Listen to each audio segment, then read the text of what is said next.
क्या चीज़ थी जो आपको मोटिवेट कर रही थी ड्यूरिंग जॉब कि मैंने अपना कोई काम करना है और फिर ट्रेनिंग ही क्यों? आई अटेंडेड अ सेमिनार और उसमें मुझे पता चला कि लाइफ का कुछ और वर्जन भी हो सकता है। इन टॉपिक्स पे आप ज़्यादा बात करते हैं और ये किस तरह से जो है परफॉर्मेंस और प्रोडक्टिविटी हर इदारा चाहता है कि हमारी इंक्रीज़ हो। देयर आर डिफरेंट टूल्स जिसके अंदर हम प्रोडक्टिविटी एंड परफॉर्मेंस को इन्हेंस करने की कोशिश करते हैं। तो वहाँ से आपने कोई एक आइडिया उठाना है और उसके ऊपर आप प्रोटोटाइपिंग शुरू कर देते हैं। बिल्कुल ठीक। प्रोटोटाइपिंग में आप बेसिकली उस चीज़ को फिजिकल शेप पे लेके आते हैं। अस्सलाम वालेकुम नाज़रीन, शेयरिंग ऑफ प्रोफेशनल विजडम के साथ मैं हूं आपका मेज़बान अली रहमान खालिद। नाज़रीन, आप लोग जानते हैं कि हम हमेशा ऐसे लोगों को आपके सामने लेके आते हैं, उनकी प्रोफाइल आपके साथ डिस्कस करते हैं, उनका काम आपको बताते हैं जिससे आपको कुछ सीखने को मिले और आपकी ज़िंदगी में कोई वैल्यू एडिशन हो सके। यही हमारा मकसद है। आज जो मेहमान हमारे साथ मौजूद हैं ये पिछले 18 साल से कॉर्पोरेट ट्रेनिंग की फील्ड के साथ मुंसलिक हैं। कई बड़े बड़े जो पाकिस्तान के ट्रेनर्स हैं उनके साथ अटैच रह चुके हैं और कॉर्पोरेट ट्रेनिंग के साथ साथ जो हैं ये फाउंडर हैं परसूट हाउस के।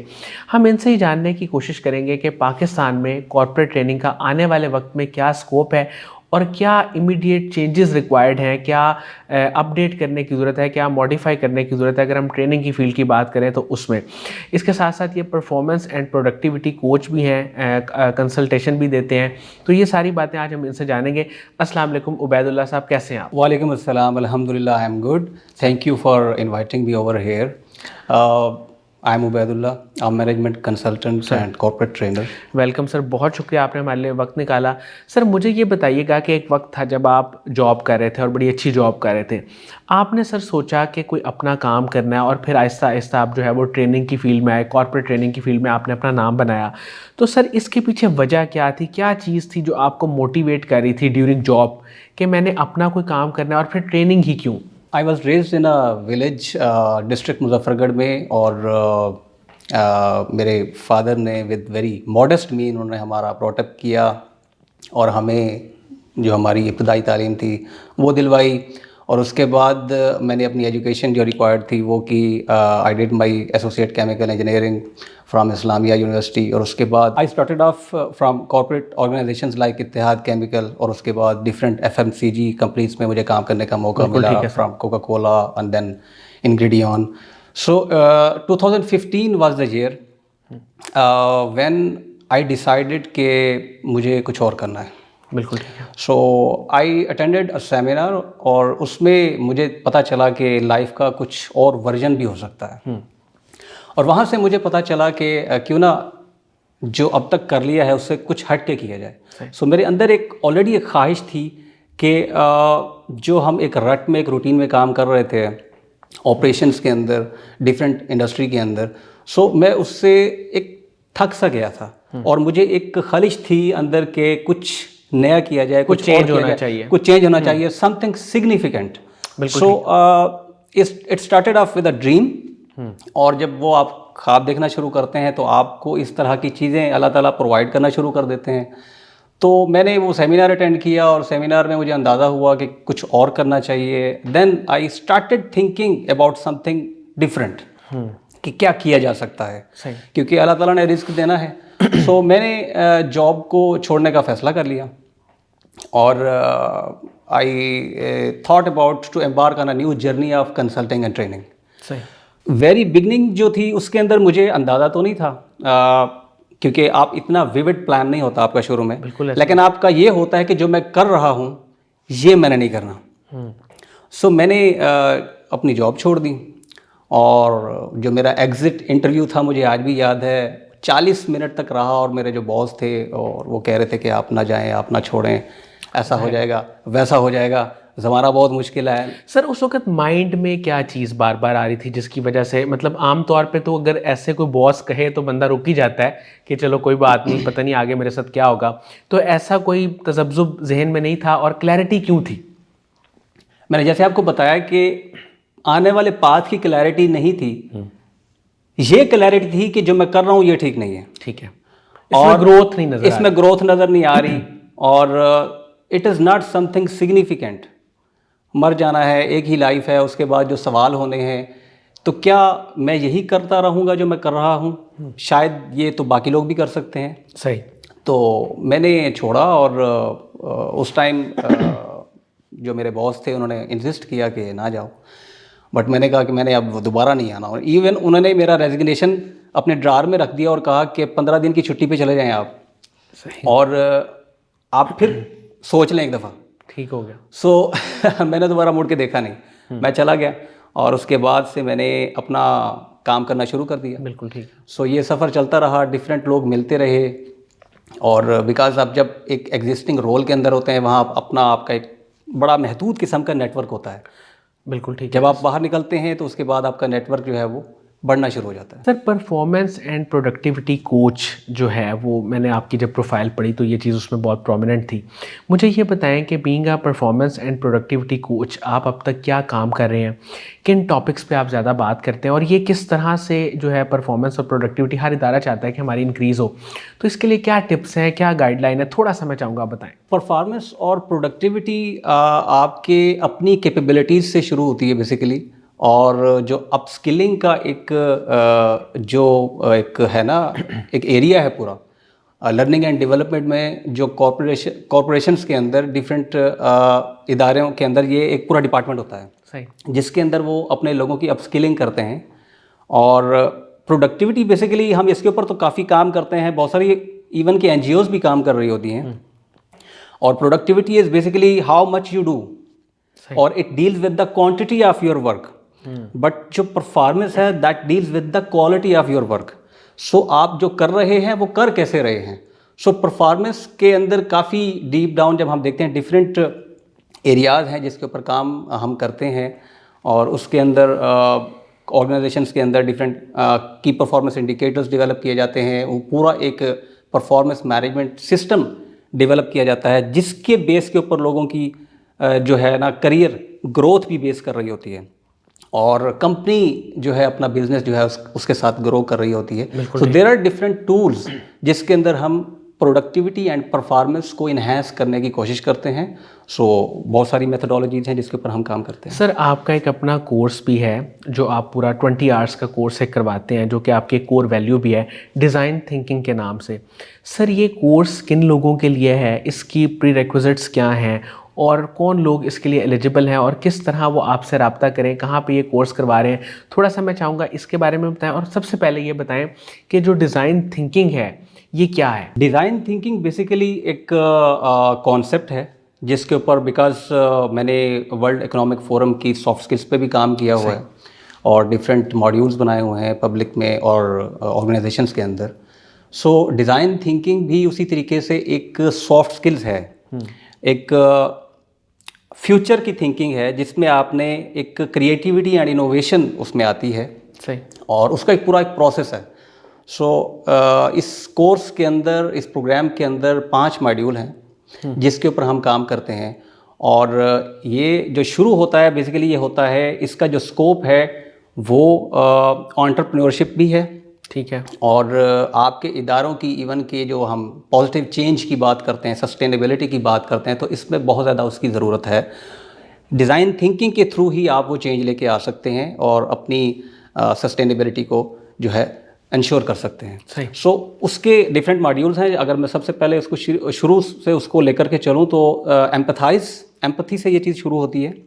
When you put your self into other shoes, उनकी सिचुएशन में आप रखते हैं, और ये एक क्रिएटिव प्रॉब्लम सॉल्विंग अप्रोच है। बिल्कुल ठीक, जिसके अंदर आप एक प्रॉब्लम को लेते हैं और उसको सॉल्व करने की कोशिश करते हैं। वो जिसे कहते हैं ना कि necessity is the mother of invention. बिल्कुल ठीक। तो वो जितने भी अब तक जिन्होंने कुछ नया किया है, वो प्रोसेस यही होता है उसके पीछे, कि आप सबसे पहले एम्पैथाइज करते हैं, और उसके बाद आप वहाँ से एक प्रॉब्लम उठाते हैं, then you define that problem. सही, so empathise and then you define कि बेसिकली ये प्रॉब्लम है क्या, लोगों को क्या इश्यूज आ रहे हैं।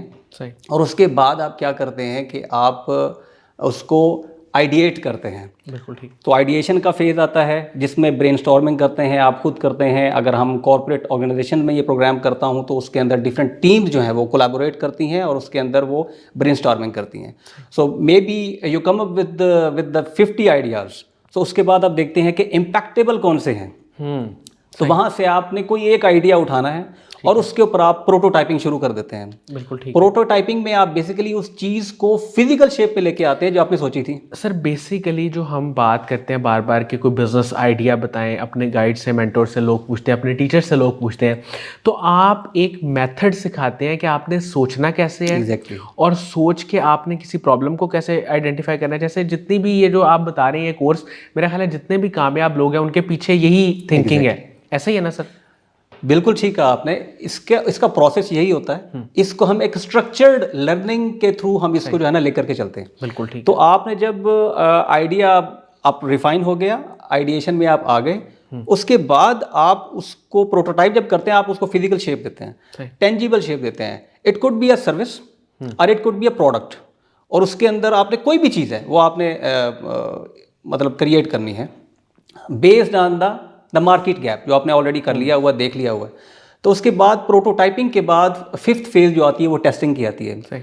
Now you test your idea, product और अ सर्विस, जिसको आपने एक जो एंड यूजर है, because this is basically human centric approach to solve the problem. तो उसके अंदर आपने लोगों तक वो प्रोडक्ट या सर्विस लेके जानी है और उसके बाद उनसे फीडबैक लेना है कि वो क्या फील करते हैं इस प्रोडक्ट या सर्विस को इस्तेमाल करते हुए। बिल्कुल ठीक। और फिर इसका एक पूरा एक क्लोज लूप बनता है। Then you refine your product और उसके बाद उसके ऊपर आप काम करना शुरू करते हैं। सर आपने जो ये अपना सारा काम किया और आप अभी भी करंटली कर रहे हैं, इसमें क्या मुश्किलात आपने देखी? कोई ऐसा फेस, कोई ऐसी जगह, कोई ऐसी मूवमेंट जहाँ पे आपने फील किया हो कि यहाँ पे चीज़ें बहुत स्टक हैं, तो वो कौन सा एरिया है?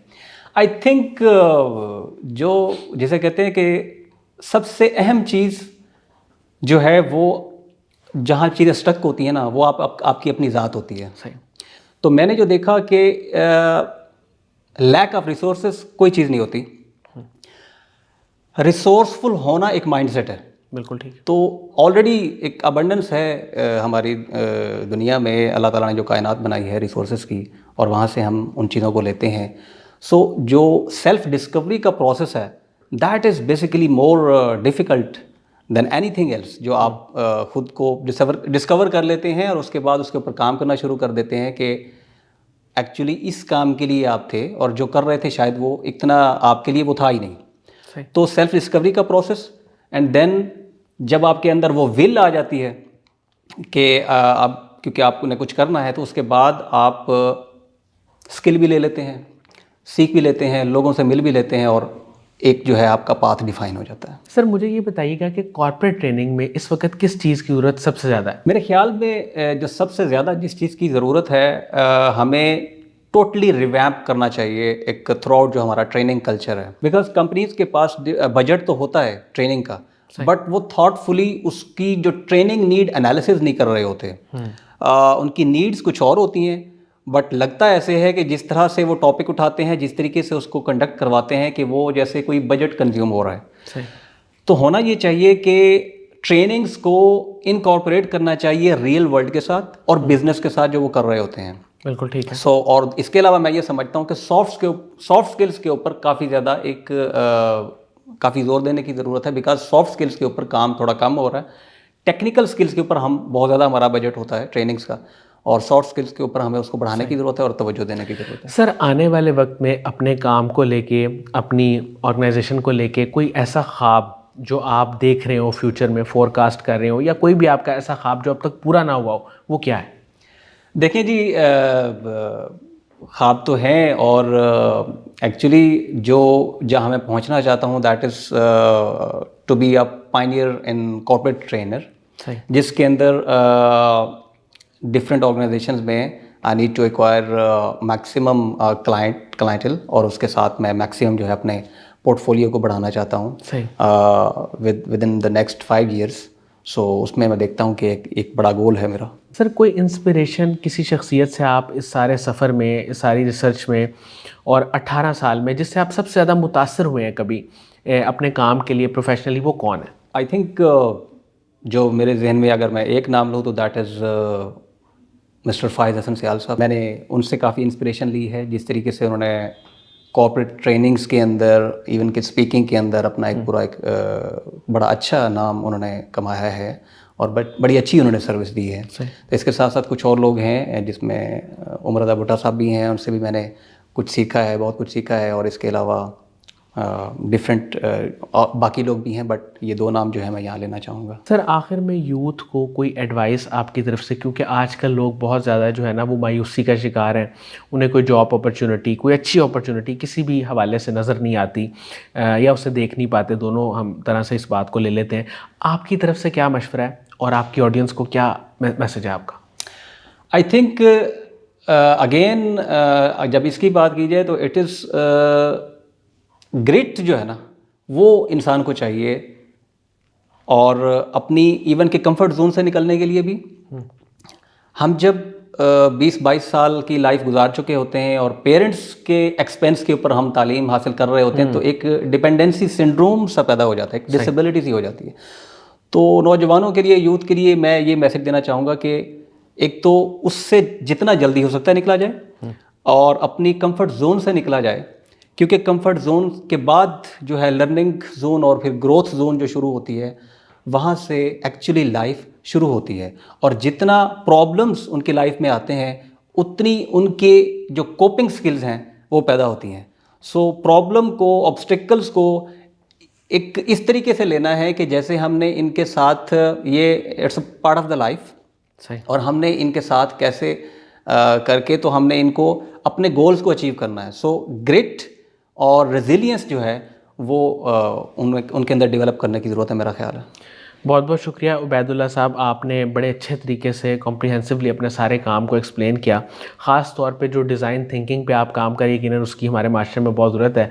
नाज़रीन, मुझे उम्मीद है कि आपको इनकी गुफ्तगू से बहुत कुछ सीखने को मिला होगा, बहुत फ़ायदा हुआ होगा, और आप भी ख़ुद चीज़ों का एनालिसिस कर सकते हैं, इस इंटरव्यू के बाद देख सकते हैं, अपने आप को आइडेंटिफाई करने की कोशिश कर सकते हैं कि कहाँ पर क्या चीज़ें आप अपनी लाइफ में करना चाहते हैं और उनको किस तरीके से शामिल कर सकते हैं। इसके साथ ही इजाज़त दीजिए, इंशाल्लाह दोबारा हाज़िर होंगे एक नए इंटरव्यू के साथ। तब तक के लिए अल्लाह हाफ़िज़।